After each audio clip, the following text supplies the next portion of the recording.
guys, it's the Chad, and today I am gonna be doing some woodworking or carpentry or refinishing, redoing. I don't know. I'm gonna make this not look like this and make it look like something else. That's what I'm gonna do. We have been looking for a TV stand or a TV console for a few months. We just got our basement remodeled finally, and we cannot decide what we want, for our TV downstairs. So we've looked at all the websites and everything is just cheap laminate with stickers that look tacky. Or we've been to all the local furniture stores, and with the price of lumber right now, if you want something made of real oak like this, I'm not spending $1,600. You gotta be kidding me. So I'm cheap. I am. So we reached out on the old interwebs and we went to MarketPlace, and within 15 minutes I found this unit for $200. And of course, I offered $150 and they took it, and they even helped me load it, which is awesome because this thing weighs twice as much as I do.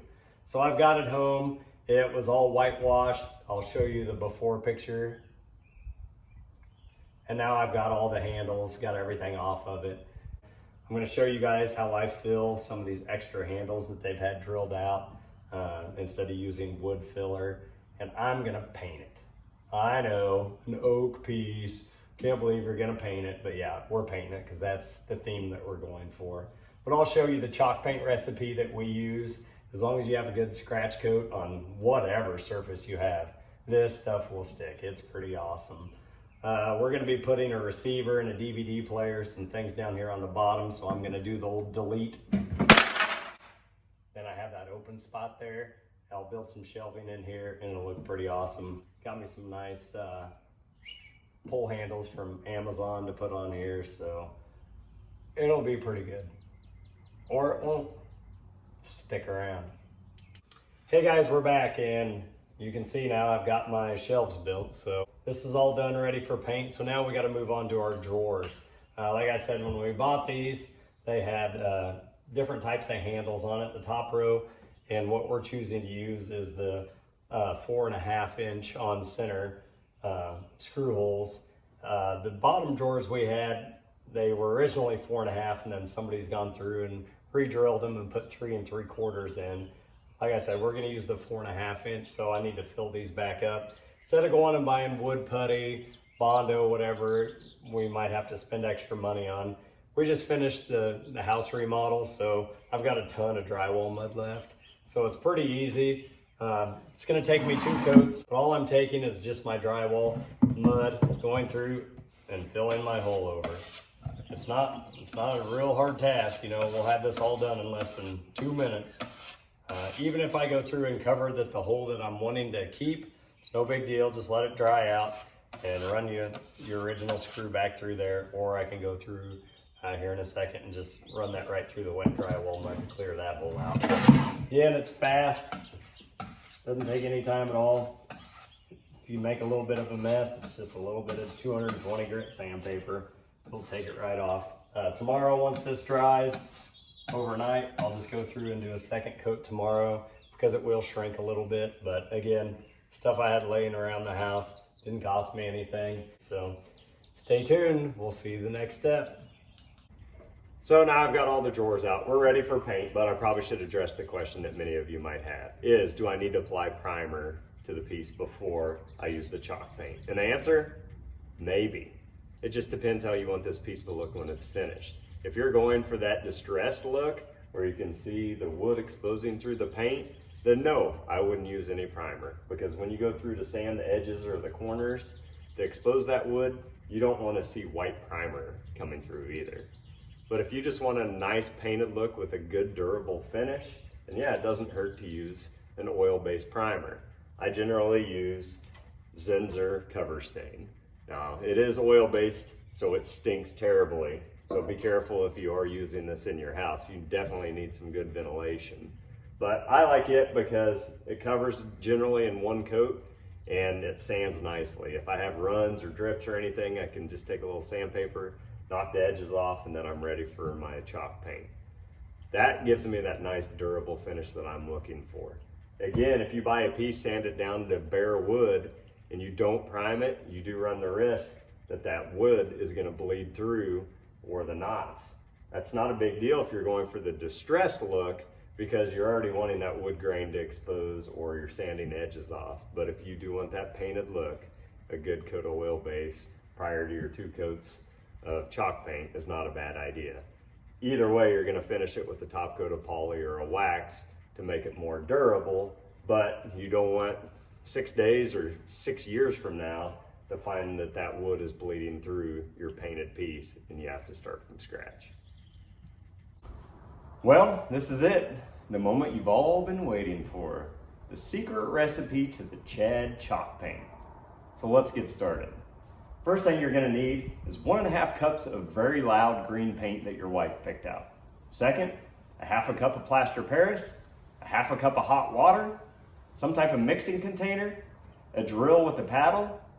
You put all the ingredients into the mixing container, you mix it for 1 to 3 minutes, you let it stand for 20, and you're ready to paint.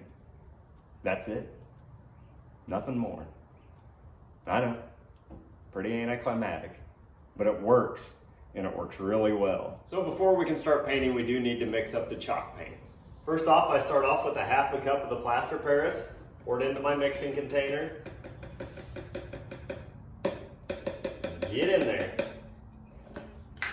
Then you'll come back with 1.5 cups of whatever color of paint you chose. Us, extremely loud green paint.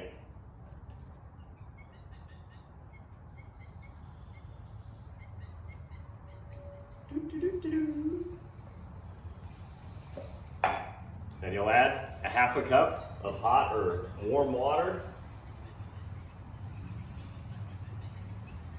Now we've got all the ingredients in the mixing container.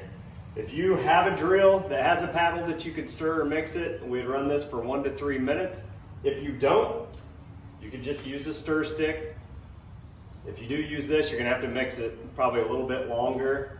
We just wanna make sure we don't have any clumps or chunks from the plaster in there. You can mix it for several minutes by hand. You can put the lid on your mixing container and shake it a lot. If not, I'm gonna use the paddle. Works really well for me, kind of at a slow speed.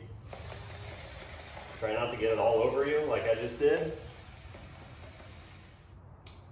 All right, and after your 1 to 3 minutes, we just pull the mixing paddle out.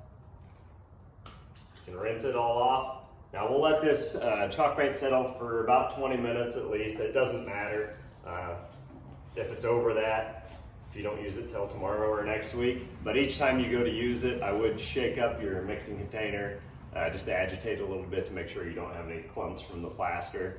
You do have a shelf life. It lasts maybe a week before that plaster is going to set up and get really hard, and this will be dried out. So make sure you are using it within about a 7-day window or this can dry up on you. So let's start painting this TV stand and see how it turns out. So I've got the first coat of green on, and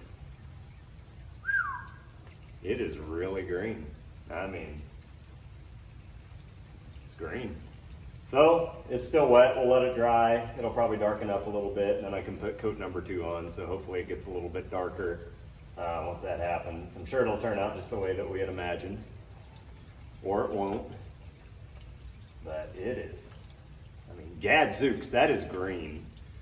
So let's stick around and see how it turns out.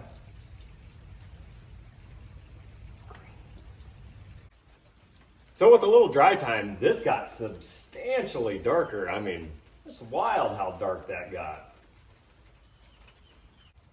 Nope, that's a lie. We decided it'd be a much better idea to abandon the lime green and move towards this darker green edition. So unfortunately, I did waste several hours getting that lime on here first, but I just went down, got another quart of paint, mixed it up with the chalk recipe, got that first coat on, and I have to say, this looks so much better. Totally worth it. That happens sometimes. I'm not gonna say that I don't have probably 30 sample cans in my basement of paints that didn't work out, but you can always use them for another project down the road. So we'll get the second coat on and see how it turns out. So I have 2 sample drawers that I painted up for you. The one on the left, this one has 2 coats of green chalk paint only, versus the one on the right, I went through and put 1 coat of oil-based primer down and then 2 coats of green chalk paint. The one on the left I'm gonna be distressing. We'll be sanding the edges, having some of the wood exposing through, versus the one on the right, I just wanna top coat it, and this is the final look that I want. So let's get started. So now we're gonna go through and start to distress this drawer. There's no right or wrong way to do this, but this is what has worked for me in the past. I generally use 150 grit to 220 grit sandpaper, and I usually start with the edges of the piece, the top, the corners, the drawers, whatever it may be, because I'm trying to make this new piece look old. So you can get a little too aggressive with your sanding. If you do and too much wood's exposed, don't sweat it. Just get your chalk paint back out, paint over it again, let it dry, and come back in a little softer with the sandpaper.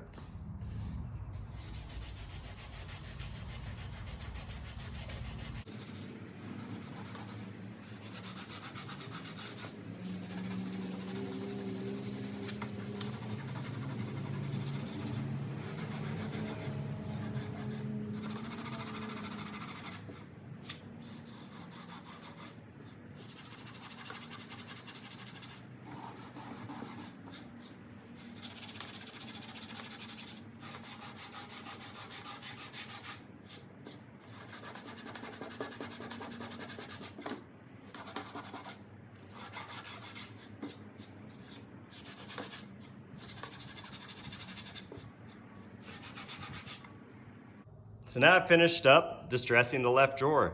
I think it turned out pretty snazzy. That's kind of the desired look I was going for. But now that we've got it distressed, I do need to top coat it to protect it. Same with the drawer on the right that we used a coat of primer and then 2 coats of chalk paint. And to top coat it, I've had the best success so far using Minwax Paste Finishing Wax. This stuff is similar to like an automobile wax where you put it on, buff it on, and then wipe it off once it dries. So let's get started and show you how to do that. So to get started, you just need a clean rag, towel, t-shirt, whatever it may be in your wax. You're just gonna go through and load up your towel, start putting it on the drawer in a circular motion. Make sure you cover all of the surface. Put it all on, you're gonna let it dry about 10 to 15 minutes. Come back with another clean towel or rag and buff it off. Same thing over here on the side that we just painted that we didn't distress. I'm still gonna top coat it with my wax.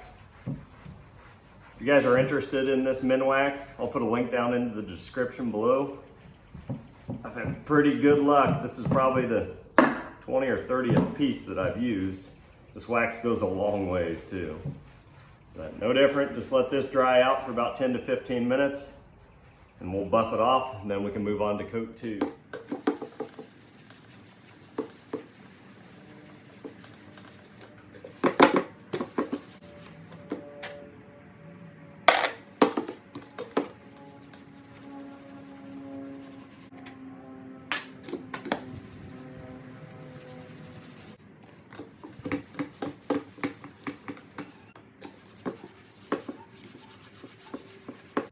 Well, we just finished up waxing both drawers and I think it came out great. You can already see there's quite a bit of sheen on both drawers already. It's letting you know you do have a couple layers of protection. Now we just went through and used 2 coats of wax so far. If you want to use 3 or 4, that's perfectly fine too. It just depends, you know, how much abuse you put your furniture through. A year from now, if it begins to dull out, just come back and add another coat of wax. Doesn't take you 10, 15 minutes to do an entire buffet or TV console. But I think they turned out excellent. Either way, if you want that crisp, clean look, or you want that vintage distress look, just top coat it with some wax or a poly, and you're good to go for years. So it's done. After a little bit of hard work, I was able to transform my MarketPlace whitewashed oak cabinet and turn it into this beautiful TV console for our basement. And the hardest part? Carrying it down the stairs. This thing weighs a ton. Now it did take a little bit of hard work, sanding, putting a couple coats of chalk paint, a couple coats of wax and some pull handles on, but it was definitely worth it. I couldn't be happier with the way this piece turned out. There's no way we could have went to the furniture store or found a piece that looked like this online. There's no reason to spend a lot of money for a piece that you're not perfectly happy with anyways. If you just follow my cheap and easy tricks, you can transform an old piece into something that looks like new again, or you can take your old piece and distress it and make it look like a new old piece as well. If you guys find this video valuable, cool, not horrible, hit the like button. Think about becoming a subscriber. I'll have a link to all the items that we used in the description below. And stick around for my next videos. Who knows what cheap tricks and tips I'll have next. So,